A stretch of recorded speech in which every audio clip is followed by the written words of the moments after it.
Nitai post অফিসের চাকরিটা পেয়ে গেল।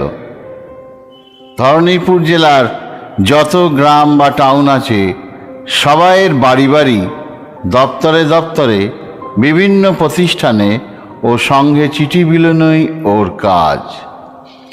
ওকে পোস্ট অফিস থেকে একটা সাইকেল দিয়েছে। সেই সাইকেলে চেপে ঠিকানা খুঁজে খুঁজে নিতাই ঘুরে ঘুরে চিঠি বিলোয়। নতুন নতুন তো এখন ঠিকানা খুঁজে বের করাটাই নিতাইয়ের একটা বিরাট সমস্যা বলে মনে হচ্ছে। যাই হোক, যেন তেন প্রকারণে নিতাই কাজ চালিয়ে যাচ্ছে। আজ 3 মাস কমপ্লিট হলো নিতাইয়ের নতুন চাকরির। আজ একখানা চিঠি নিতাইয়ের হাতে এসে পড়েছে, যেটা ওকে সতীনাথ পল্লীর একটা স্কুলে পৌঁছাতে হবে। নিতাই সতীনাথ পল্লীর ঠিকঠাক লোকেশনটা জানে না। নিতাই নিজের এই সমস্যার কথাটা পোস্টমাস্টার মশাইয়ের কাছে জানালো। পোস্টমাস্টার মশাই নিতাইকে বোঝালেন যে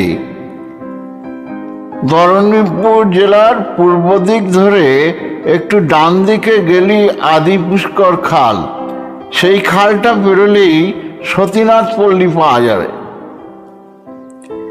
নিতাই সেই নির্দেশ নিয়েই বেরিয়ে পড়ল। সতীনাথ পল্লীতে যাবার আগে ও বেশ কয়েকটি জায়গায় চিঠি বিলি করল। তারপর ও সতীনাথ পল্লীর খোঁজ করতে লেগে গেল।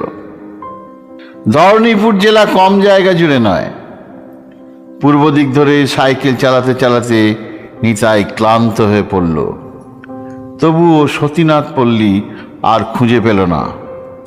আষাঢ় মাসের শেষ, সারাদিন আকাশটা মেঘলা হয়ে আছে। সকালে রোদটা বেশ চড়া ছিল। বেলা 2টোর পর থেকে কালো মেঘ ঘিরে গিয়ে ঠান্ডা হাওয়া বইতে লাগলো। রোদের চাপে ক্লান্ত নিতাইয়ের শরীরটা ঠান্ডা হাওয়ার পরশে যেন একটু বিশ্রাম চাইল।